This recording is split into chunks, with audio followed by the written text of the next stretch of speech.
We've known Dan through various means and methods at events, just playing games. But in fact, Dan I've known because of Debug and Debug Magazine, as well as fingers in many pies, from awards to game publishing. And now, yes. What the hell are you doing? You're doing a festival. Yeah, very, very much a sort of big showcase of mostly indie games. As far as I'm aware, we're the biggest showcase of indie games in the UK right now, which maybe says a few things about the state of events in the UK right now. But there we go. We seem to have that honor bestowed upon us now. So indie more than retro, then is it? Is that the kind of idea? Definitely much more indie. Yeah, there's always going to be a little bit of retro. It's very important to honor your past, of course, but yeah, indie's where we're at. That's where we've always been. And that's the magazine then. So you've built a following from the magazine. Yeah. What was the idea, the vision, I guess, behind the mag that then folds into this festival you've got coming up? And I'll put obviously links below for the event. This is going out pretty much straight after we've chatted, because the event's this week, isn't it? Yes, literally this Saturday, 25th of April. So yeah, tell me about the vision of Debug and like how that's enveloped into what. Yeah, for sure. So Debug was launched just over 3 years ago on the 14th of April, 2023. So we've literally just had our 3-year anniversary. And it was kind of launched with the idea that I at the time was in publishing, and I was finding it really quite difficult to get the established media interested in indie titles, except for the ones that blow up and become huge. Sure. And I thought, there are people that are trying, but maybe we can do something a little bit different. Which is, with us, it was a print magazine. No one else was really doing that, and it seemed like, in order to get attention nowadays, if you do something that's a little bit outside of the norm, a little bit left field, it seems to really get the attention of the mainstream, and that's exactly what it seems to have done. So 3 years. It's not like you've just started this then. No, yeah, literally just had their 3-year anniversary on the 14th. So, what issue number are you on now then? We're just about to launch 15. Okay. Yeah. We started off quarterly. We're now monthly, so we've slowly become more regular. Okay, interesting. So we've got a little kind of bonus at the end of this with Stoo and Tony, who are Brazen, and they were going to be at your event. And we were chatting earlier, actually, because it's quite nice to chat on the same day around the same subject. Yeah, sure. And you don't know their answer to this, so I'm going to ask you a similar kind of question. Why is it sort of, can do that, indie games have just become this fireball, should we say? I personally think it's because the AAA mainstream market, as it were, has become this absolute huge behemoth where games cost potentially into the billion mark to produce. It's a very, very big investment. So what it seems is that they're not willing to take as many risks and do as many unusual things as they maybe once were willing to do. If you think about something like Comic Zone, the Mega Drive game back in the day, that's like a weird idea that you just couldn't imagine a big studio doing now, because the shareholders would just say no, too risky. Yeah. Even something like Little Big Planet, maybe, even, do you think? Even something like that, yeah. I imagine. It's not indie, but it's something that's a bit, yeah, it feels weird. Exactly, it feels like that sort of vibe. Great game, but yeah. Indies generally, it's one or two people or a very, very small team, and they're just willing to do something unusual, take a risk. Okay. That's it for me. I'm sure there's more to it than that, but that's the obvious answer. And what about the fact that some of these studios have gone bust and there's people that have come out of the woodwork? Do you think that's part of it as well? I think so, yeah. They've not gone bust, but they've shed a lot of people, haven't they? Well, can you imagine your dream was to work for one of these big studios and then they sack you, and then what are you going to do at that point? Yeah. Actually, it's I'll go out on my own and do something. You could have the same situation. or set up with a smaller. Because some of the indie, what is, can it go up? Can you be an indie gamer with 30 people? Are you getting into different territory at that point? I think that's probably borderline at that point. Right. Okay. The definition of an indie game is definitely one where everybody who asks will have a different opinion. Some people say an indie game is one person with no money.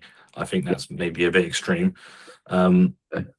Interesting. So not to kind of, I'm going to say it anyway. So someone like Bitmap Bureau in the very beginning, they were kind of indie, and now they definitely were indie, and I would say, with them specifically, they still have the spirit of being indie. Yeah, definitely. Yeah.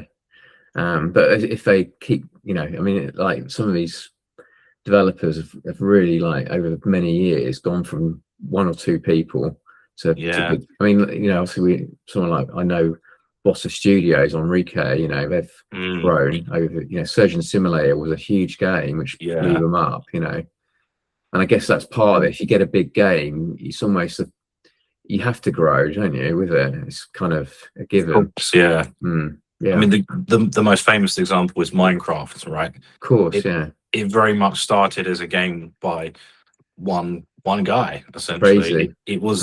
It was absolutely indie for the first sort of 6 months to 1 year of its lifespan. Microsoft, it's now, I think, officially the biggest game franchise in the world. So there's some light at the end of the tunnel if you have bedroom coding, then. Yeah, I mean, if your goal is to get acquired for $4 billion, then there's definitely a possibility there. It's crazy. It's just when you sort of think about it in that the potential for developers, because I guess you're going to have a lot of different people at this event. Some are perhaps more experienced, like Stoo and Tony. Not saying that they haven't got a challenge ahead of them, because everyone here, is doing it sort of themselves. They're doing it themselves. They're not at Sensible Software. They're not at Revolution. They are proper indie guys, aren't they now? Yeah, exactly. I mean, I think it's fair to say that Revolution were indie when they started. They sort of became a little bit less indie, but now they're indie again. At least in the way I look at it, they're not owned by anybody. They self-publish. They still count as indie despite being successful.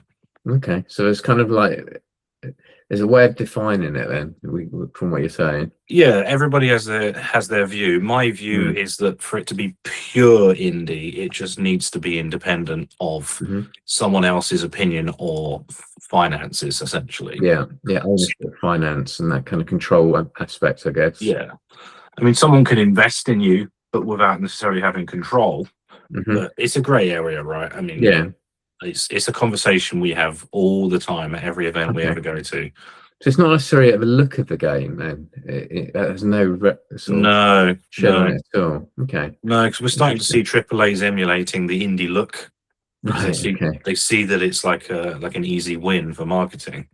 I mean, there's even been some games that have won prestigious awards for being indie, but then there's 300 people working on the game. Wow. Well, it's like, I suppose, movie industry's gone down that road, isn't it? Somewhat. Yeah, very much so. Because they there's obviously sometimes a bit of a backlash about Marvel Universe or oversaturating certain franchises from some parties. I quite like the Marvel films personally, but they're pop conflicts, right? Yeah, exactly. I mean, what do you think makes a really good, memorable, and a solid, memorable indie game?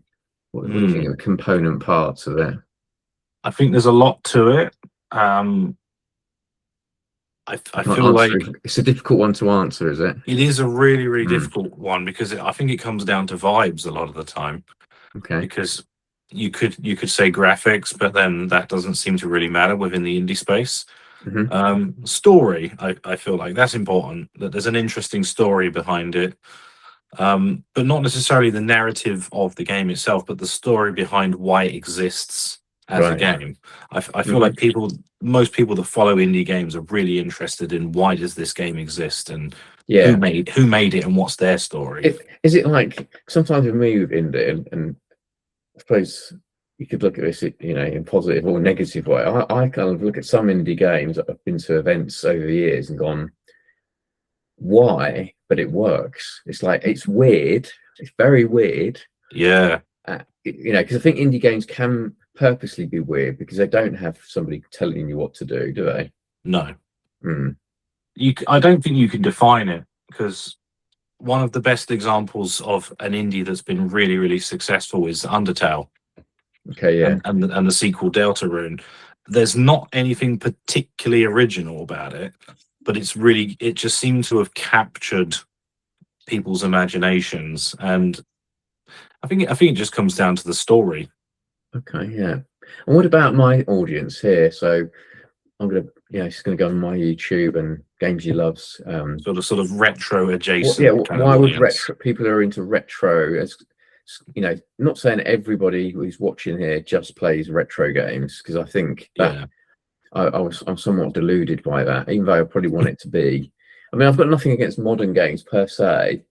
I just use my PS5 as my Netflix box at the moment.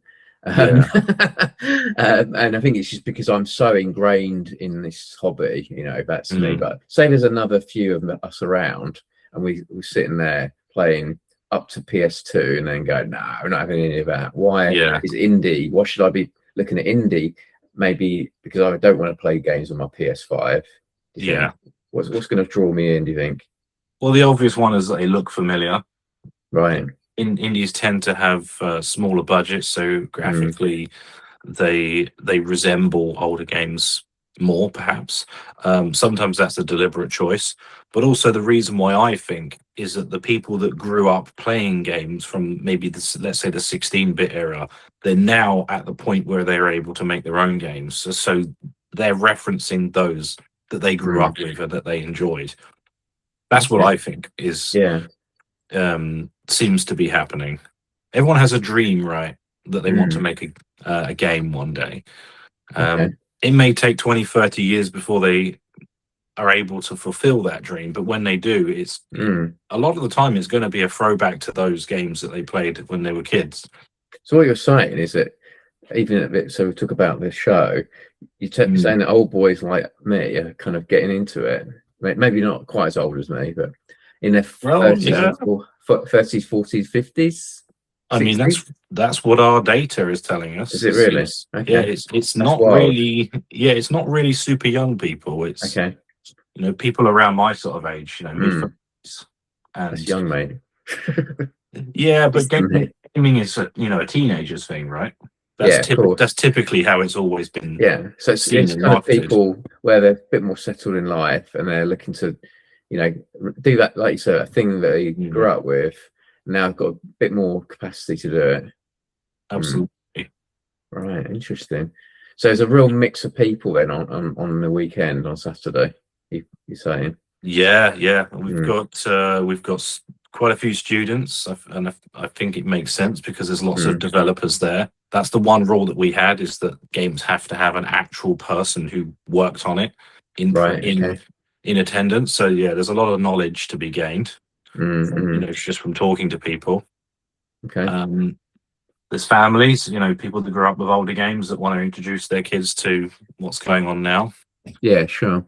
Good wide variety of people, it seems. And what have you got going? You've obviously got all the developers of their game. Have you got other things going on, entertainment? Yeah, so we've got 104 games at present. We're actually continuing to add them in the coming days because the sky's the limit, really. It's a big venue. But we've got 9 headline acts on the stage. There's an awful lot going on all day. So we've got Ashens, who's going to be doing Ashens things. Doing himself. Fantastic. On the sofa or not on the sofa? Not the sofa, no. He's doing a talk about terrible games from the past, which is... He knows a lot about those, doesn't he? Oh, yes. He plays them a lot. Yeah, absolutely. So he's doing a nice new talk for us. I think I've got the book just here, mate. As we speak, should we hold it up to promote it for him? Yes, absolutely. Is it a newer one? Obviously, this is the book here. Yes, terrible old games you've probably never heard of. He hasn't signed it. I need to take it with me. So. Oh, well, he will be bringing books to the event, actually. So nice one. So you got Well, Stuart, yeah, and you've got any other highlights to know about? we've got Did You Know Gaming, who are doing a quiz. Quiz, yeah. It's a panel quiz with 8 of your favorite content creators Great. who are going to be, well, they're going Quiz. to they're going to be taking a very, very unusual quiz. I've Oh, wow. seen some of the Blindfolded, questions. maybe. Okay. Yeah, it's not your obvious questions, so Wow. that's going to be fun. We've got the Dark Room, John Robertson, who's Excellent. if you've ever attended any of the really big events in the UK, you'll probably recognise that name. So yeah, we've got him. No, John. He's excellent, isn't he? He's got a lot of passion. He's brilliant entertainer. Absolutely. We've got Lucia Lareza, the gaming violinist. She performed at the BAFTAs the other day. Oh, fantastic. And yeah, many more. Fantastic. It sounds exciting. Obviously, this will go out before I actually see all that. So it's going to be an interesting thing. I'll be filming the event, of course, trying to pick up as much as I can, hanging out with Stu and Tony. Don't want to keep plugging them, but I am. Absolutely, I am. So we'll have to do a little follow-up on the day. Absolutely, yeah. And I suppose maybe you'll tell me this after. A couple of questions just to wrap up with. Sure. And we'll hear from Stuart and Tony after this. But what would you say some of your biggest challenges thus far? You have to answer this one. There've been a lot of challenges. I'll be honest. We have done shows before. Sure. We've mostly done sort of business to business type stuff, like our awards show.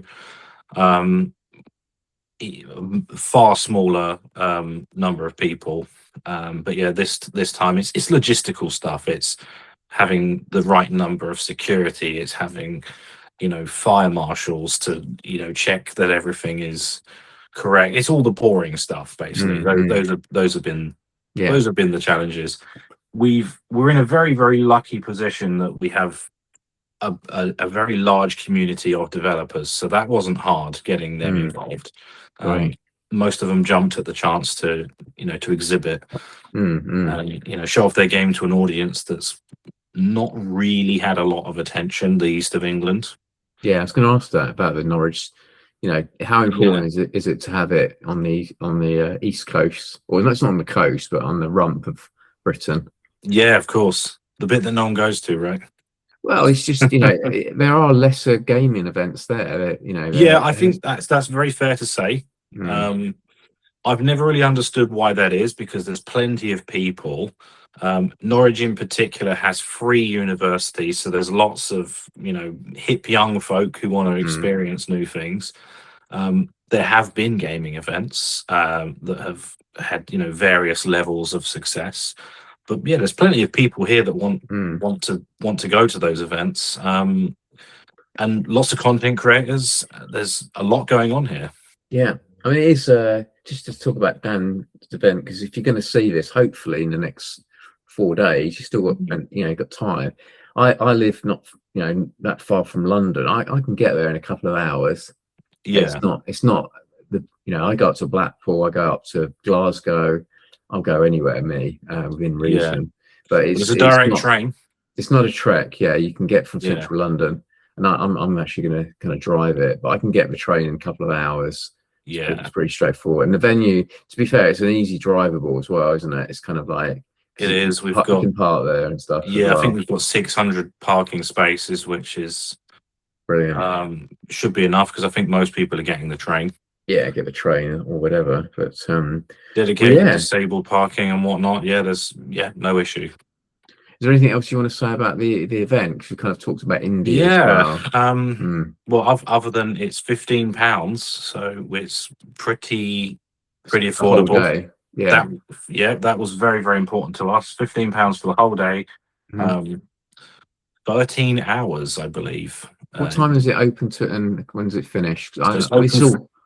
Yes, it's open from 10 a.m. and it finishes at 11 p.m. So yeah, 13 hours.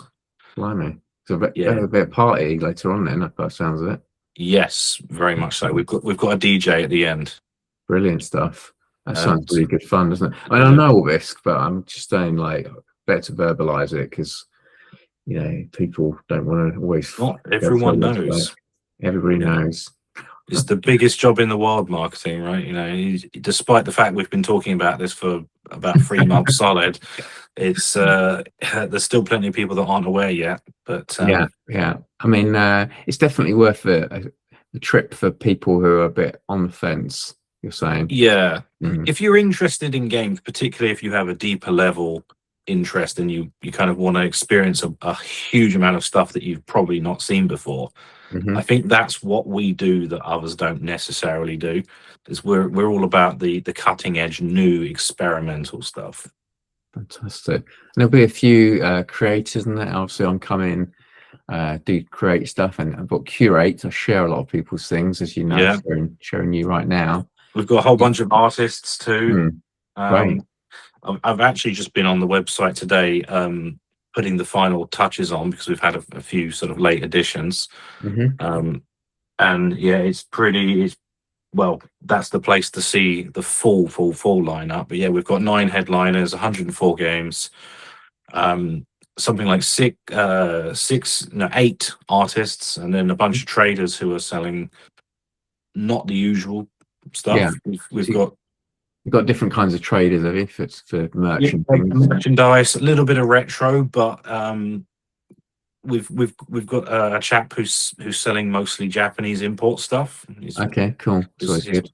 He's gone to Japan and brought a container back of fun stuff. So Blimey, yeah, we just wanted to be a little bit different because I know there's lots of other events that are awesome, and I've attended most of them. And yeah, we very much deliberately wanted to try and go down our own thing. Yeah. Well, that's your thing, isn't it? That's your vibe. That's what Yeah. Debug the magazine is about, and it's good that you're not just kind of doing a generic thing or going, you know, like you say, respectfully. There's the retro events that we know about. You're sure. kind of drilling your niche, which you know is independent games, isn't it? Ultimately, Exactly. Yeah, that's what we're all about through and through. And there isn't really anything like this, just like you say, at the moment in the UK. There was really events in London, wasn't there, and stuff back in the day. But which I attended and really enjoyed. Yeah, but I think it has to be done in a slightly different way to the way that they've been done in the past. Okay. And on that note, do you think if this is, you know, this will be successful? I think there's a lot of people wanting you to do well here, Dan, me included. Yeah, thank you. That's absolutely. Do you think that you might, if it, you know, does well in Norwich, take it to other places as well? I think potentially. We're going to have to think long and hard about sort of where and when. Yeah. We want to space ourselves out from what else is out there. But I know that there are other regions in the UK that have been hugely neglected, like most of the West, for example. Not really a lot going on. So yeah, we're definitely looking at where else we can kind of bring the same concept to. And I think being regional makes sense. Yeah, no, it's a good approach because you know you tend to get, obviously Birmingham gets a lot of events generally because the NEC. And then just London gets its spoonful, doesn't it? But yeah, it's London and the North, really, and the North as well. Yeah, I think retro especially is very popular. But yeah, you don't really see much on the West Coast or the South Coast. Well, Southwest Cornwall's just really quiet, isn't it? Sort of. It's just well, I mean, no one lives there. To be fair, the number it's a small population, but still, there's probably people there that want gaming events. Yeah. But for now, I think it's like. You don't want to you want to get the Norwich thing right, and very much so. And it's our home. That's where we're based. Yeah. Exactly. Yeah, and it's easy for some of the other people who are going to support you. You got Nostalgia Nerd, you got Ashens, you got Did You Know Gaming. It's a nice community. It's building up over there, isn't it? Really. So yeah, for sure. Should be good to see everybody. So yeah, great people. Definitely. Well. Yeah, I think I probably wanted to just give everybody a bit of a sort of taste of the event. I'm going to put all the links in the description below. Thank you. And appreciate that. That's of course, and just tickets. I'll do a few little kind of instructional things because people are busy right now. Yeah, and make it easy. And I'll put your social links on there as well. Because again, sounds good. if you're sort of sitting there, I want to see what's coming up. You've been quite active this week, especially, aren't you, on the festival? So Oh yeah, very much so. All day, all night, all day, 24 all hours a night. day. It's a family affair, isn't it? As they say, It sure is. it really is. And if you're sitting at home thinking, "Oh, I've got a game that I want to show off," then that's all. It's not too late. Really? Okay. Yeah. Genuinely. We've it's an arena, right? There's lots of space. Yeah. So let's try and get that number of games up so that. Okay. Nice to hear. So I'll put your obviously website. If they want to contact you, they can do that. Even though The best way is gamesfestival.co.uk. Gamesfestival.co.uk. Yeah, that's the sort of official website of this particular event. Yeah. And then even after the festival, as I said, we are a print magazine, so we always cover indies all the time. Yeah, sure. We release monthly now, so yeah, if you've got anything you want us to take a look at, then we would love to. Perfect. I think I'm going to kind of drop this edit in, and Sure. I'm going to get this out. This is going to be Monday, the 20th of April, and the event's on Saturday, the 25th of April. Oh yeah. And it's at the Norfolk Showground. Am I right? Norfolk Showground Arena. Yeah. So, Near Norwich. yes. Places. Back to Partridge. Absolutely. Oh yes, absolutely. If you're American, you've got to watch Alan Partridge, or if you're Australian, because then maybe you can even come. You've still got time. You could jump on a plane. There's enough fuel for the next couple of days. Maybe not to get you back. Yeah, we've got about a dozen Americans coming actually. Oh, that's fantastic. Yeah. It's a global affair in Norwich of all places. There you go. It's the place to be. I'm looking forward to it very much. Seeing everybody and seeing you. And I wish you the very best with the event. Thank you. And as they say in Point Break, I will see you on the other side. See you later. Good to chat. You ever been to Norwich before? It's not Alan Partridge. Many times. Yeah. Many times, yeah. What's your experience of knowledge before we get into the gaming bit? Knowledge of Norwich. I would say I like it. I like Norwich. Very, very nice place. Very nice. And, flat. A bit flat, but in places. But yeah, really good. Really good. Have you been to the showground before? I've been on the outside of the showground, but I've never actually been in the actual venue. So I know it's quite a big space. It's got quite a big car park and easy to get to as well, which is great. Great location. This is it. How about you, Tony? What's your experience of those places? I've heard it's nice. Okay, so we'll find out. So by the time this video is watched, hopefully people watch it beforehand, because the whole fucking point of a thing.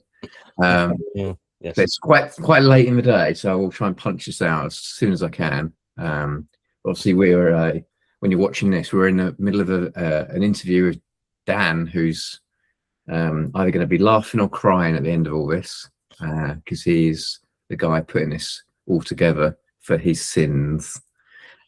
So it could be I just hope it doesn't go up like that.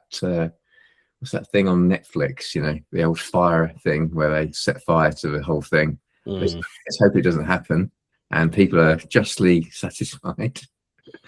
But we won't know, because we're doing this obviously in the past rather than the time present when you're watching this said video. And what's your expectations about Debug, do you think? You haven't. I mean, you never know, do you? But and we're just seeing it from the side of someone who's going to go and exhibit. But it seems like it's well organized, and it seems like there's a lot of people going to be there, and there's certainly lots of people on the Discord channel for exhibitors. So and there's quite a buzz in there. So I think it's going to be a good one. Yeah. So I'm looking forward to it. Excellent. Okay. Well, I've got some questions for you both, quite specific to each of you. So what I'm going to do, rather than so you have to sit there like in class, ask one and then the other, because that makes more sense to me. So we'll start off with Stu. And if you don't know already, Stu and Tony have got a massive background in games development, the games industry. And as I guess we're kind of following them, which is fun. We met them at Crash. There's actually a Crash video which we're going to put out. We did a sort of interview on off the cuff. It's a very off the cuff thing, and we're going to do another one, I think, probably at this show. But I'm sure if you go to something like Moby Games, in fact, I'll put links for you both to that, because that really does show everything you've touched. But you're kind of famous for certain big games. A lot of people, even people perhaps who aren't gamers, have heard about, especially if you grew up in the 90s. And yours, Stu, obviously cannon fodder as well, but and others. But Sensible World of Soccer. It's a long answer, so we'll try and keep it relatively short. But why do you think that Sensible World of Soccer has, even to this day, such a kind of following and fan base? People still bring it up, like I say, even not gamers. Why do you think it's cemented in the brain, so to speak? That's a good question. I think looking back, when the original Sensi Soccer was developed, it tapped into something that was an emerging wave of football games on home computers and consoles. But when SWOS came out, it really embraced the whole sort of experience of following football, all the way through from management, the league teams, everything. And it really tapped into what people really love and cherish about the beautiful game. And I think that's what's really stood the test of time all these years later, where these people just update it, and it's crazy to think now we're in 2026 and you can get a version of the game and with all the latest team data in there, which is mind blowing considering the age of the game. But it's got such a huge following. And I think it's tapped into that core essence of what makes football such a passion for so many people. Of course, yeah. There's people who just, and there's nothing wrong with it. Just go along and watch people kick a ball around and enjoy it. But as you say, it's there's people who like statistics and not just player statistics, kind of competition statistics, managerial statistics, and who played when and what, and what else was happening at that time, and also like teams against teams, previous obviously previous results, because people like betting on sport and such like. I must admit, I won Man U on the other day. Chelsea 1-0. Thank you very much for that. I had that on. My son watched that. He was yes. I called that one. That was quite good. I talk about my bet against England in the World Cup, because that's not sorry, bet for England. Yeah, but it is all about that. It's the banter. It's the kind of community of sport, and like you say, it's great. It's been updated as well. The other thing, if I can just interrupt, is that it went from being an arcade sort of, I'm going to say simulation very loosely, because it was an arcade football game, the original game that we developed. But it went from that to having the full management stuff on side. And no pun intended when I said on side, it was meant to be offside. But it went from that to that. And also it just opened up, because it was, you can be involved in with the players and the teams, and it just exploded. And I speak to people today, and you go to shows, and people are still so into it, because it's still such a great game still. And in fact, you can play it. It's not just about managing it and seeing your teams go up and down the league tables, but you can play the games. And that's the great thing about it. So it's the full spectrum of football is included in Sensi World of Soccer. Definitely. I think that's why it is now, still so widely regarded as up there with the rest of the good football games. Yeah, you're getting both experience, aren't you? Football manager dare I say it, kick off as well. That's another conversation. What about, so Tony, again, like Stu, it's not just one game that you're kind of known for, famous for, but we're going to keep this as a tight little kind of combo. So we'll talk about Broken Sword. I guess, now you've kind of, time has progressed, shall we say, looking back, what do you think really makes that game stand out from a design point of view? Personally, what element or elements really conjure of a spirit, I guess, of Broken Sword for you?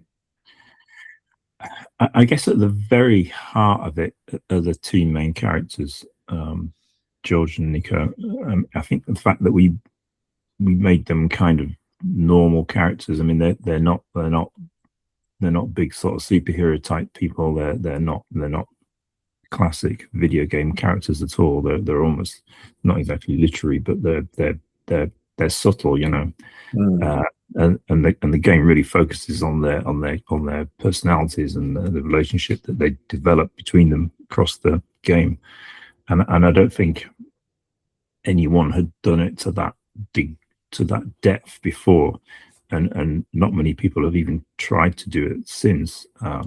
There's people are still putting out adventure games that kind of mimic or lean on or the homage to Broken Sword, and other people do it with Monkey Island, gets the similar sort of thing. But even all of these games don't try and replicate that depth that we had with those two characters. So I think that's the heart of Broken Sword, George and Nico, and the dialogue and the sheer size and depth of that story that they go through. And then it's everything else, really. It's the fact that the game was built around a hub, so you kind of go back to Nico's apartment and chat about what's just happened, and then you go off and do something else. And I think it kind of gets this kind of cozy feeling from that people really like. And I like it when I play it again. I'm always like really pleased to go back and so great. It's the chat with Nico and what's just happened, what we're gonna do next. It's a real sort of reassuring type thing. And then everything else worked with that game.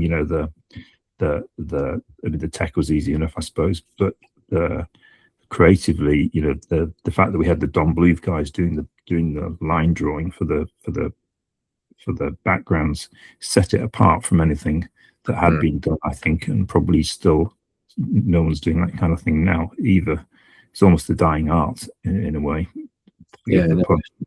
But no one's matched that kind of thing. So that was the Don Bluth side. You had Barrington Phelan on the music, and he was famous for Morse and all that kind of TV stuff and film stuff. So I mean, he was height of his powers at the time. Rolf Saxon doing the voicing of George. Every element of that game came together and was just perfect for that project. So and it just shone as a result, I guess. Probably my bit, my bit, which was the engine that ran it, was the least significant of the whole thing, to be honest. But there you go. Engine. It's interesting, but both your different stories, I guess. I mean, I did send you some questions before, but I'm going to mix them around a bit because that's how conversations go. But I guess with the character depth side, I don't want to piss on other games, but I do feel sometimes they just paint these characters in, and there's not really much thought given to sometimes the art, let alone the actual storyline of them personally, their behaviour and such like. And then Stu, with your piece there about Sensible World of Soccer, I guess again, almost creating layers of game design behind the game as well. That, I know we're on the spectrum at the moment, but has that excited you about this game, that you can start to pad this one out, draw it out, even in the spectrum? Next has got opportunities to do that. How's that kind of, how has that come about with Urbx? Are you sort of I know you must have had a plan from the beginning. You're not just making this up as you go along, you know. No. Yeah, I mean, it was quite interesting because originally it was just going to be like a fairly quick game we was going to turn out, and then I like when I do graphics, I like to have a story, whether it's publicly knowledge that it's the story or it's just from my own internal work. I like to have a story, Right. And with the two characters, there's a backstory to both of them, how they met and all this stuff that you don't even see in the game. It's not even there.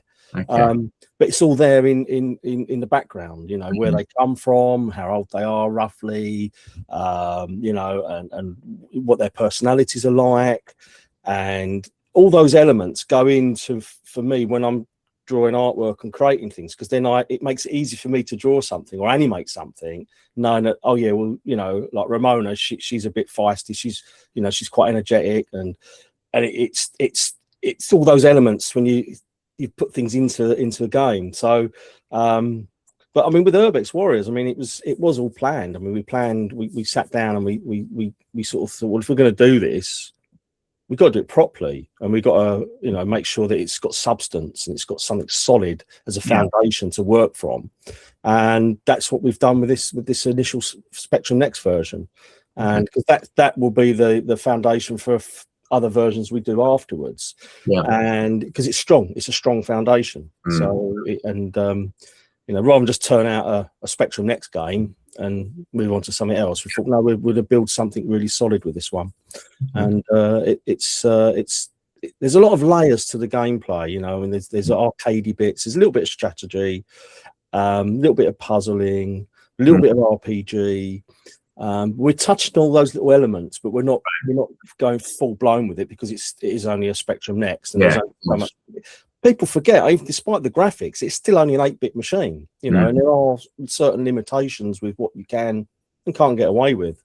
But between us, I mean, we think we've come up with something which is really, really cool. How about you? That's a really good. That's interesting, that answer, because you could have just knocked out a quick puzzle game. I'm not knocking puzzle games, because Tetris did pretty well, but I'm sure the thing is, there's a story. There's a lot behind Tetris and just what you see, isn't there, as well, as we know. But you've kind of, like, even within the Next, created quite a complex game. I'd say complex in the sense of complexity being a positive thing. Yeah, it is. It is. I mean, I'll let Tony speak in a minute. But I mean, I've been doing a lot of level. I've been so silent on social media lately because I'm so bogged into doing level designs at the moment. And there's things in there where you might find a room full of treasure chests, but you've got no way of unlocking them. But because you can go in and out of various levels and come back, the idea being that the player will hopefully remember that they've gone through a room of treasure chests and they need gold keys. So you then find a room and there's, like, all of a sudden there's these crates, and you smash them open and there's gold keys. You think, but how did I get back to that map? So then you carry on adventuring back to work your way back to get the treasure that's in the gold chest. I mean, it's a very simple kind of example, but there's a lot of those sort of things we've worked into the game, which gives it a little bit more depth than just going around endlessly, whacking things over the head with a crowbar and splatting zombies. There is that in there, but there's also some thinking about, well, if I go that route, or do I go that route? And equally, they will have different challenges, and they might meet up somewhere up here somewhere, and you might have a different journey throughout the game. So, there's quite a lot of depth. But I mean, Tony's done a great job with the system, because it's so flexible with a lot of stuff we can put in. So it's really, really cool. Okay. What's your thoughts on that, Tony, with the kind of narrative of trying to create more sort of layers to the game here? With I guess we remember well the 8-bit heyday in the 80s, when do you remember every game that came out, you get your copy of Crash or whatever it was, Sinclair User or Zap or something, and you look at the games, and the developers had pushed the genres on. There was always new stuff. Like, you'd get the latest Ultimate Play the Game game come out, and it'd be like, wow, how have they done it? And then Gargoyle would come out with something, and you'd go, how have they done that? It's pushed everything on again, and it was really pushing always. There was always great innovation. I guess the fact that we've gone back to an 8-bit, what is essentially an 8-bit machine, kind of puts us into that mindset of you have to get the most out of it that you possibly can at this moment in time, and that's really what we've done. I mean, the only problem is this machine, it's got 2 meg of RAM. So, if you're going to push it, you got to use all that RAM, which we're pretty much going to do. So it's a full spec game, and it does push the hardware in a way that probably no one else has done on that machine, because it is pretty powerful, and all that memory. If you're going to use it, you have to do a lot of work. So I guess that's the mindset that's gone into it. And then we've all brought the stuff we wanted to put into it. So arcadey gameplay from Stoo, and I'm obviously given my background, I'm very keen to develop the characters and the story and the puzzling and all that sort of stuff. So I mean, the game it is a hybrid, is exactly what you'd expect of what you'd get from the ideas I've got, the ideas that Stew's got. You put me and Stew in a room, and Urbx Warriors is what comes out the other end 2 years later. It's as simple as that, really. Yeah, I think if one of you been sort of slightly, how can I put it, more just sort of less involved as a developer, perhaps back in that time, where you've kind of built games that have got an addictive quality, should we say? Just kind of on to my next question, then I think it wouldn't have gelled, so much the game, let alone your relationship. And I think the fact you've made it on the 8-bit machine, I'm pretty excited. I'm excited about the 8-bit version.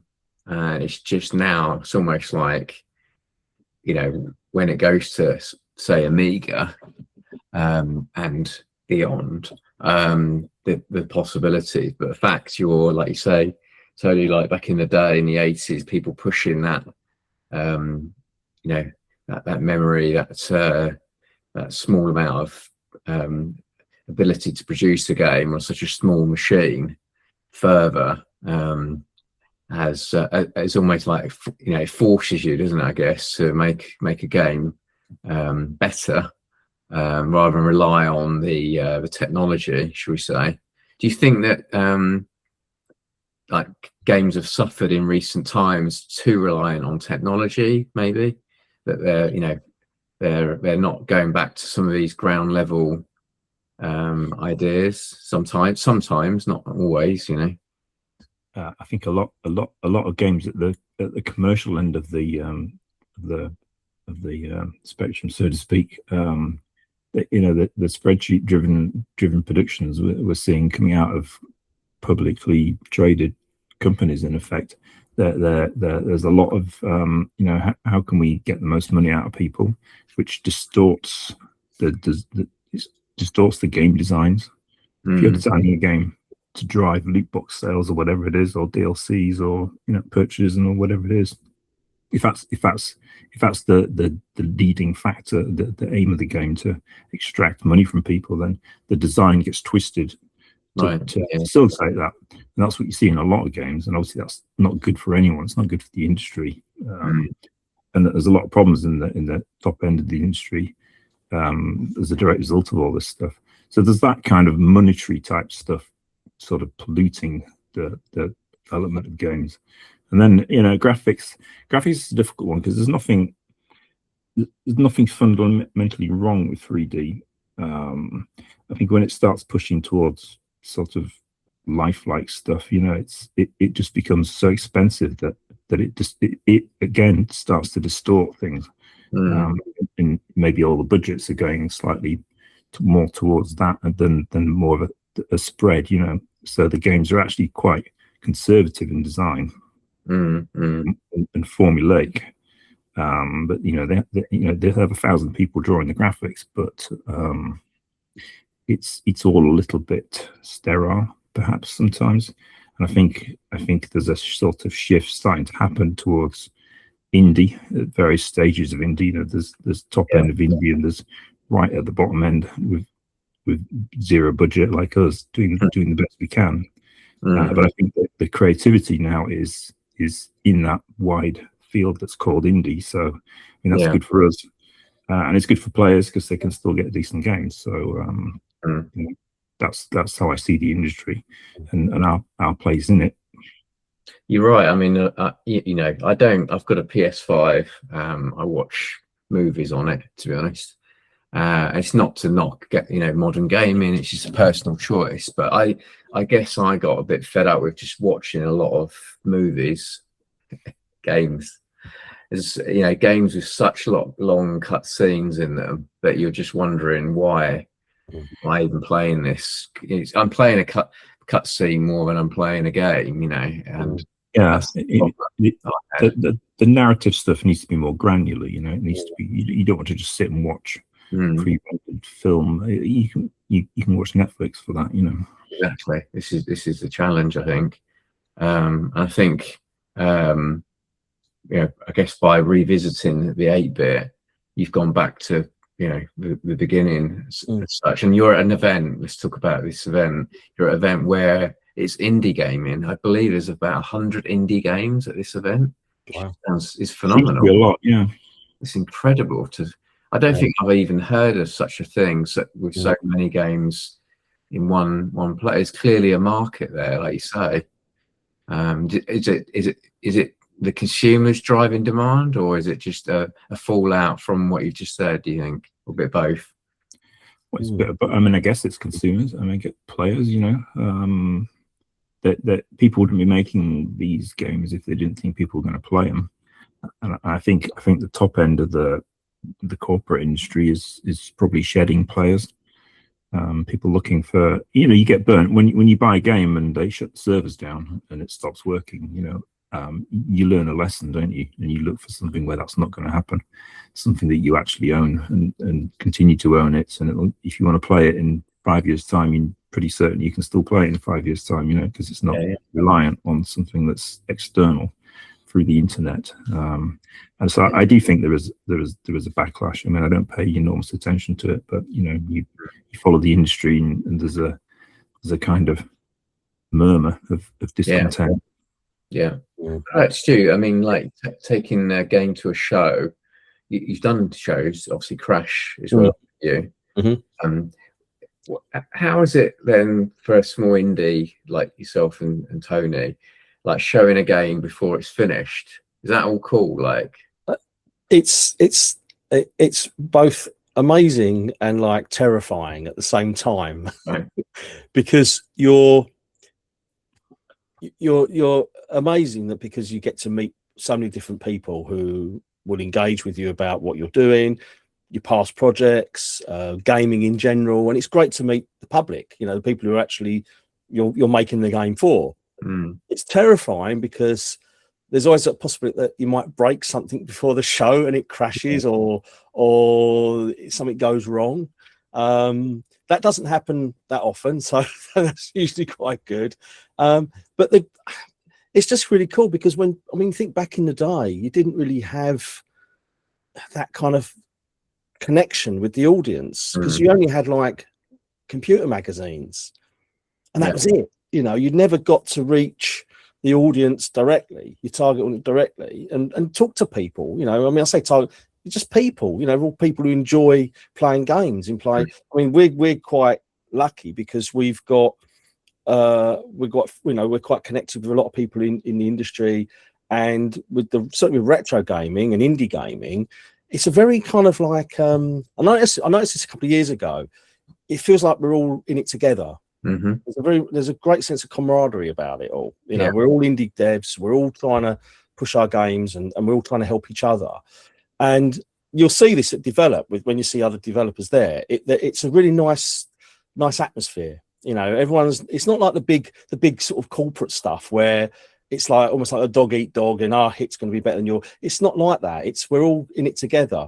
So going to these shows, you get to experience like talking to all different people, and you can show your game off because you can show things in your game that aren't quite finished, and you can say, well, this is going to crash now, but I'll show it to you anyway because I haven't finished it, or Tony's got to put something in that I haven't told him about, and it's like, oh, hang on, I haven't done that yet.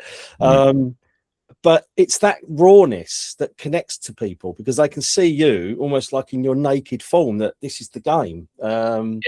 And you can engage with them, and it's just great. It's great doing shows. Really is cool.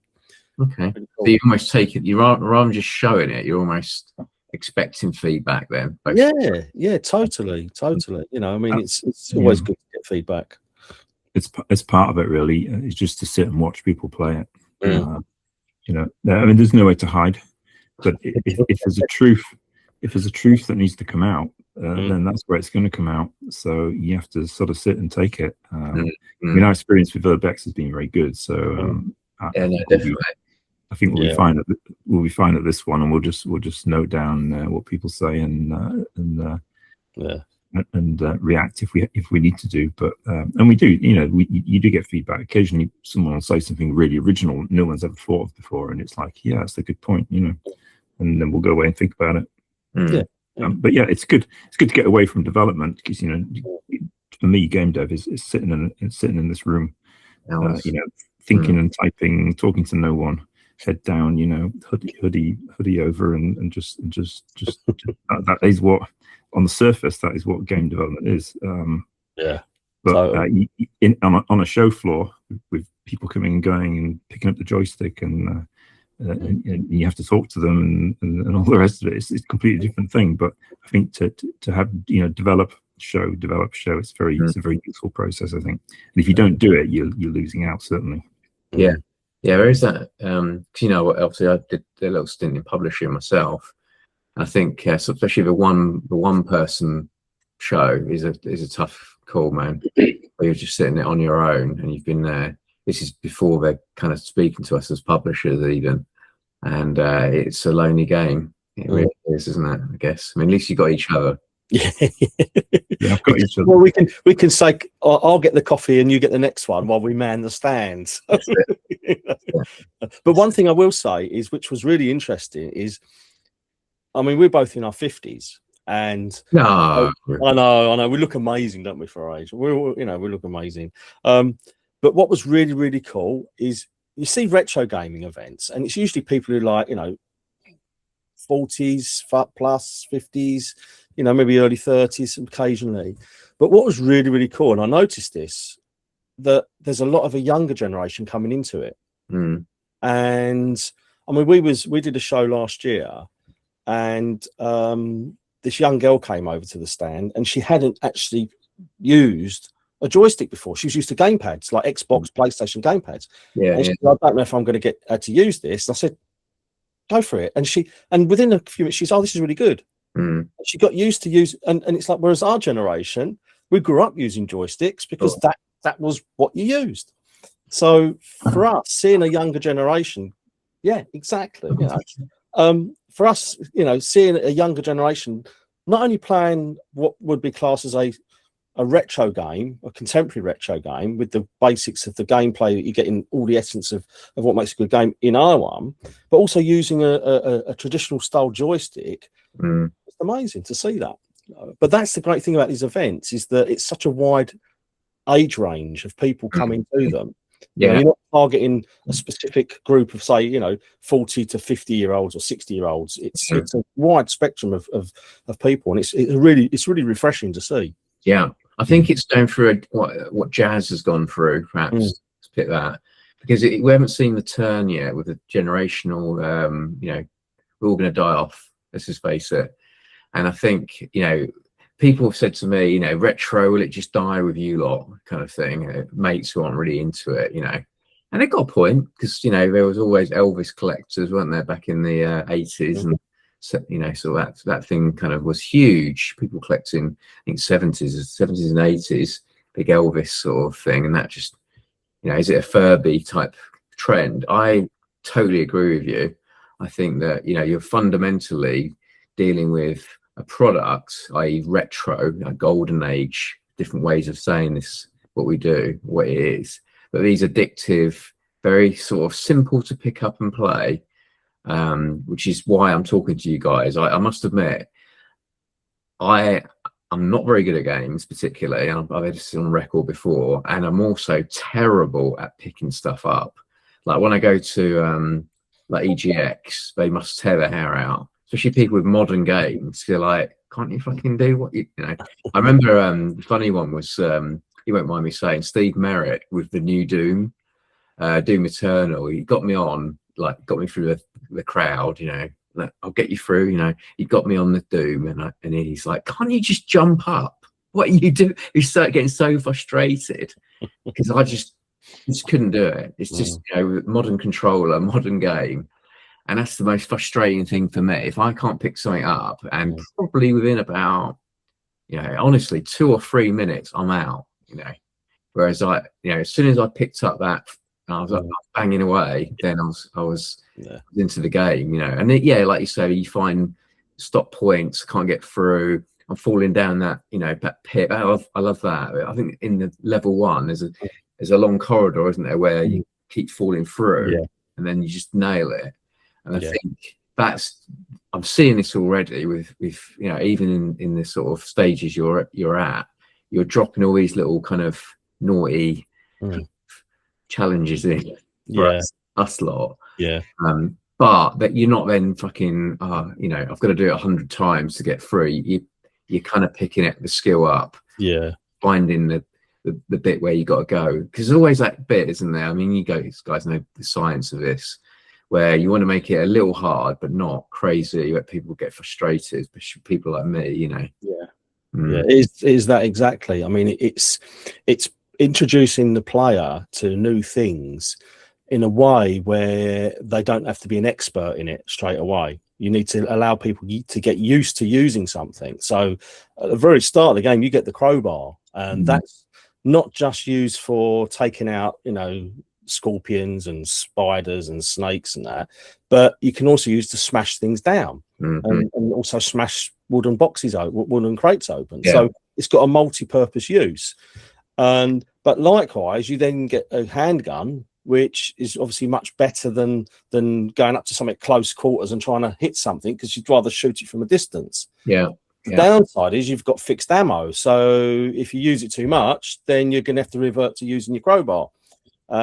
Likewise, you can't shoot a wooden crate to bits with a gun, because it will take forever to open. So there's lots of gameplay mechanics going on all the way through the game. But like you say, with the pits that you can fall through, it's putting those in where they're challenging, but not to the point where it's ridiculous. And if you do lose your player life in it, you blame yourself, not the game. And that's the tricky bit. So rather than make it where you blame the game for it, you blame yourself for not being good enough to get through that bit, and think, right, next time I'm gonna do it. And then you play again and again and again, and then you get really good at that bit, and then you progress to the next bit.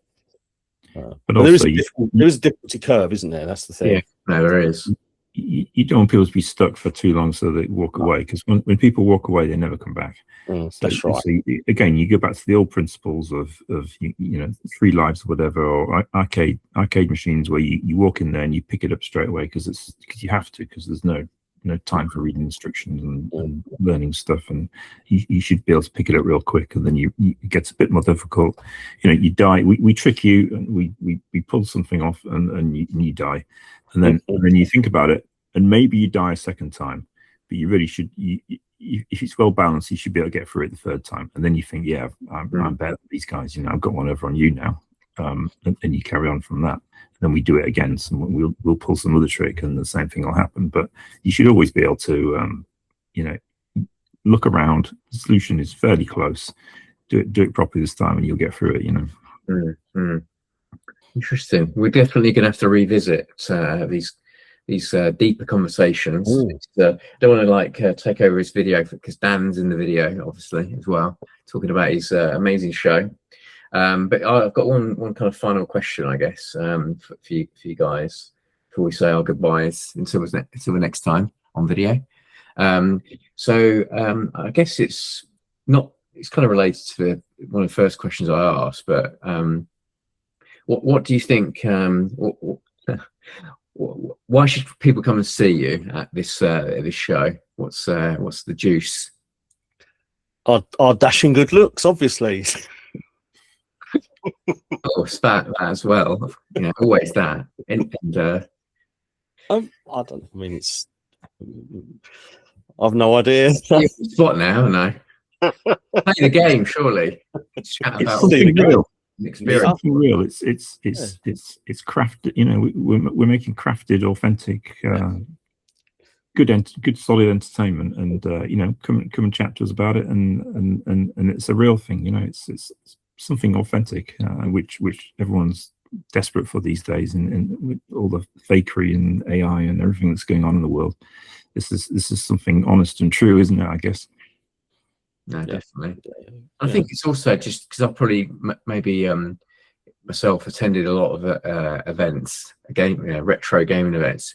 I think if you're watching this, to kind of meet the people who are literally sitting there doing the work, doing the functional work of making a game, especially if you want to get into, I was going to say, if you want to get into games, sounds like the kind of show that they're putting on. Yeah.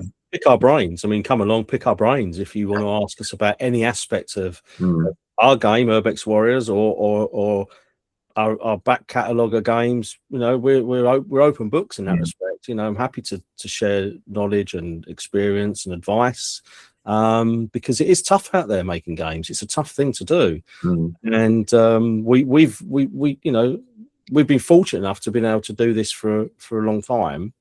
And it's just great being able to engage with people and share that knowledge. If people want to ask a question, please come along and say hello. More than happy to talk. And we do want to show that this route that we're taking is a legitimate pathway into game development. It's an alternative route, and it's not what the universities are teaching, where they're pushing people towards very corporate, large studios, and where things are not necessarily very stable. I think what we're aiming to show is that this is another route into the games industry, and so this show would be a great place to talk to everyone, because people are not going to be guarded. They're going to answer any question you have. So and we certainly would. So yeah, for anyone looking at games as a career, this is absolutely the place to go. It sounds like a show that it's got that aligned for more than anything, with so many developers there. Like you say, it's playing the game is one thing, which is, some people just want to do that. If you want to get under the skin of it, then these are the guys to talk to, really, especially Tony and Stoo. Got, dare I say it, decades of experience between them both. So do you remember Stoo at Crash? Like there was something not quite right in the game, and it was kind of bugging me a bit. So come like 7 o'clock when it started to wind down, because it was in a hotel, it never really closed, and the show people were hanging around until midnight. So come 7 o'clock, it quieted down a bit, and I thought I'm gonna crack this problem. So I got the PC down and started working on the game, and I was just like, it was in a fairly dark room, a few people around, all the monitors on still, all the games still there. I'm typing away, experimenting, trying to find this problem, and I kind of turned around, and there was like a load of people there had gathered, and they were just watching me debug the game, live coding. And they were saying, what are you doing? Tell us about it. This is really interesting. And I'm going, it's just me thinking and typing. How interesting is it? I was thinking, what's that man doing over there? Yeah, but then they started asking questions. Lines of code, and it's just tapping away. Yeah, they seem to be fascinated by it. So I got into a big conversation about the nitty gritty of what I was actually thinking about, and it's quite good fun, But that's the realness of it, isn't it? That's the realness of it. You couldn't do that with like one of these AAA titles, because there's so many people involved with it. They don't know. It's a two-man team. Yeah, exactly. It's like, we'll just show you. I'll just tweak that bit of code. There you go, and then it's like compile it, and it's there. It's done. So yeah, getting to the knuckle of it all, isn't it? Really, that's what we're talking about. So yeah. Well, I really appreciate taking a bit of time out today, because I know you're head down, like you say. Crunching it all. I won't get to the specifics because I have no idea really most of it. So I'm through Tony. I'm getting through Tony's book. So when he started at a young age, Stu, you need to get a book out as well. So I've got some notes, and I need to write one. It did start a few paragraphs a few years ago, but I really need to pull my finger out on that one. Yeah, I think it's like, especially I said to Peter Harrop, like, you should do a book, with Monty Mole, and I think when you start very young, it's got, and you got into it early. It's nice to see the beginnings bit, literally from schools, Yeah. It really does. It's an interesting narrative, really. Yeah. Like you say, especially don't have to go down, a particular route. Always, so here we are. Yeah. But I say thanks again for today, and I will see you on the Saturday, and there'll be footage, weirdly, of the event as well. So this is a preview video, and I guess we'll be talking to Stu and Tony there as well as other people. Like you say, a lot of the I've been sharing stuff for the event, and all the indies are sharing each other. It's great. Yeah. Likes and shares, and it's a real community there. So should be good fun. And there's always a bar, so we'll have a few beers as well, I expect. Always a good thing. Absolutely. Well, great to see you guys today. I'm going to Thanks, Chris. Recording button, and we'll see you on the next video. Cool. Cheers.